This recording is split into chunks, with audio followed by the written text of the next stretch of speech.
Seorang pria tak berkutik saat diamankan petugas Satpol PP Bogor, Jawa Barat. Pria tersebut diduga mencuri ponsel milik pengantar calon jemaah haji. Dalam menjalankan aksinya, pencuri memanfaatkan warga pengantar jemaah haji yang sedang berkerumun. Namun aksinya dipergoki petugas Satpol PP Kabupaten Bogor. Warga yang mengetahui kejadian itu memberikan hadiah bogem mentah ke pencuri hingga babak belur.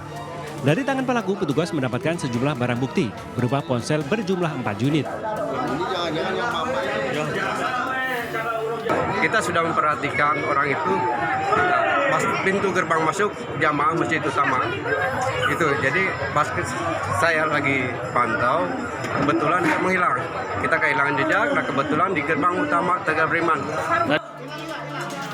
Selanjutnya pencuri dibawa ke Mapolres Bogor bersama alat bukti berupa 4 ponsel milik korbannya. Sementara itu jemaah haji asal Kabupaten Bogor kloter kedua diberangkatkan dari kantor Bupati Bogor. Sebanyak 400 calon jemaah haji ini akan diberangkatkan setelah menginap di Asrama Haji Pondok Gede, Bekasi, Jawa Barat. Dari Bogor, Jawa Barat, Wildan Hidayat, iNews melaporkan.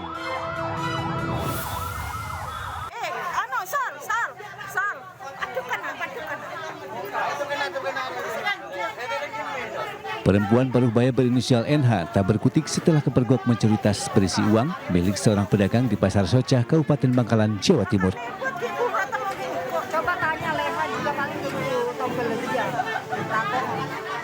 Meski begitu, tersangka masih sempat membantah telah mengambil tas korban.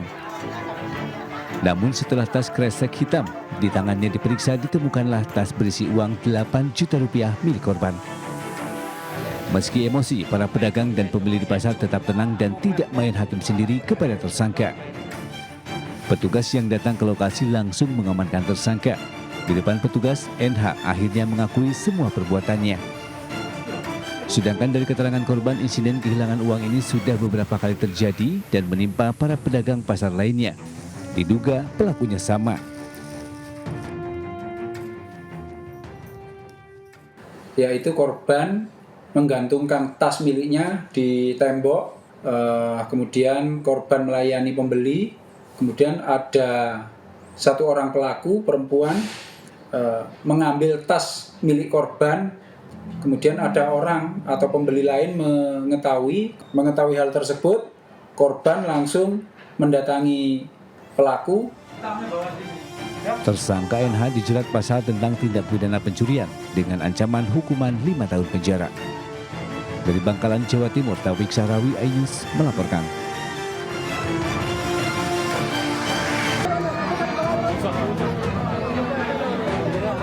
Warga dibuat panik saat seekor buaya berukuran 4 meter berkeliaran di permukiman warga di Desa Manaku, Kecamatan Labakan, Kabupaten Pangkep, Sulawesi Selatan. Buaya muara awalnya terlihat di kolong rumah warga Senin pagi. Namun kemudian reptil raksasa itu kabur ke area persawahan.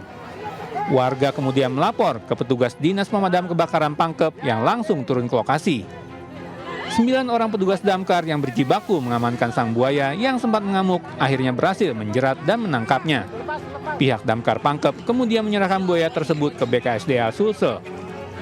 Menurut warga, buaya tersebut kerap muncul di sungai sejak sebulan terakhir. Namun belum ada laporan buaya itu menyerang warga maupun ternak.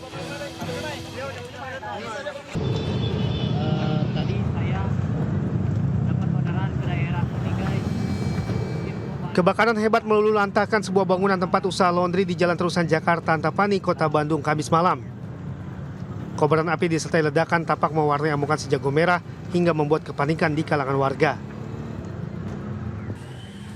Api dengan cepat membesar dan menghanguskan bagian depan tempat usaha pencucian itu dalam hitungan menit. Petugas dari Dinas Pemadam Kebakaran dan Penanggulangan Bencana Kota Bandung yang tiba di lokasi langsung berupaya melakukan pemadaman api. Api yang sempat merembet ke bangunan samping kiri dan kanan serta belakang membuat upaya pemadaman membutuhkan waktu cukup lama. Berjibaku selama 1 jam, api akhirnya dapat dipadamkan, dilanjutkan dengan upaya pendinginan.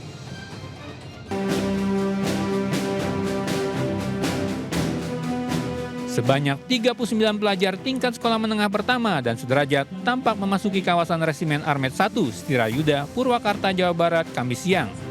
Terhitung hingga 14 hari ke depan, para pelajar bermasalah ini mengikuti proses pembinaan karakter gelombang 1 dalam program yang merupakan hasil kerjasama antara Pemda Purwakarta dengan pihak TNI Resimen Armet 1. Pembinaan ini perlu dilakukan mengingat kondisi pelajar saat ini yang dinilai sudah mengkhawatirkan. Yang paling mungkin adalah kita ambil, kita titipkan kepada lembaga atau institusi yang kita anggap itu akan mampu membina mereka. Nah, kami percaya TNI, orang tua siswa percaya TNI yang akan membina itu. Ya, nanti selain TNI nanti kita ada Polri. Jadi bersama-sama TNI, Polri, kita membina anak-anak itu menjadi anak lebih baik. Sejumlah materi pembinaan telah disiapkan pihak TNI berkolaborasi dengan berbagai unsur. Sehingga adik-adik ini ada ruang celah yang mereka berpikiran negatif. Sehingga semuanya harus positif. Diawali dari lingkungan, diawali dari mereka sendiri. Motivasi ini yang ingin kita timbulkan. Program ini mendapat dukungan dari pihak orang tua siswa yang berharap sang anak akan menjadi lebih baik setelah mendapat pembinaan. Alhamdulillah, mudah-mudahan anak menjadi soleh, jadi anak baik, anak yang berprestasi lagi. Program ini sejalan dengan misi pemerintah Provinsi Jawa Barat yang menerapkan program wajib militer bagi para pelajar bermasalah, terutama yang terlibat dalam geng motor, tawuran, atau tindakan mengarah aktivitas kriminal hingga kecanduan game online sebagai solusi untuk menangani kenakalan remaja yang kerap terjadi. Banyak orang tua yang hari ini tidak punya kesanggupan lagi menghadapi anaknya. Banyak guru yang tidak punya kesanggupan untuk menghadapi murid-muridnya. Kenapa? Dia keras dikit nanti dikriminalisasi.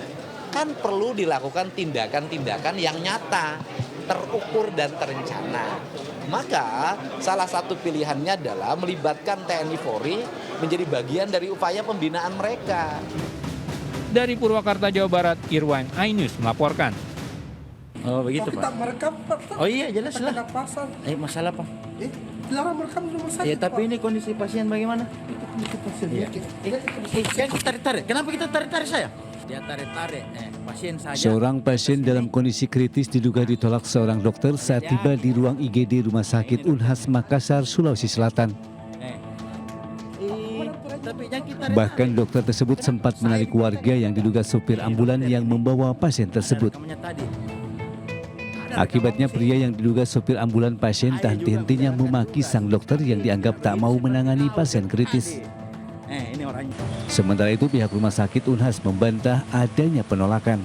Hanya saja perawatan dilakukan di atas mobil ambulan lantaran ruang IGD full pasien. Karena di dalam IGD-nya penuh. Nah, pasien yang baru datang ini otomatis tidak mungkin kita langsung masukkan gitu.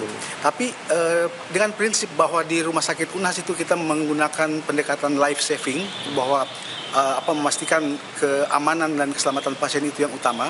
Jadi walaupun dia di ambulans itu kita berusaha untuk tangani di ambulans karena memang kalau kita turunkan itu tidak memungkinkan.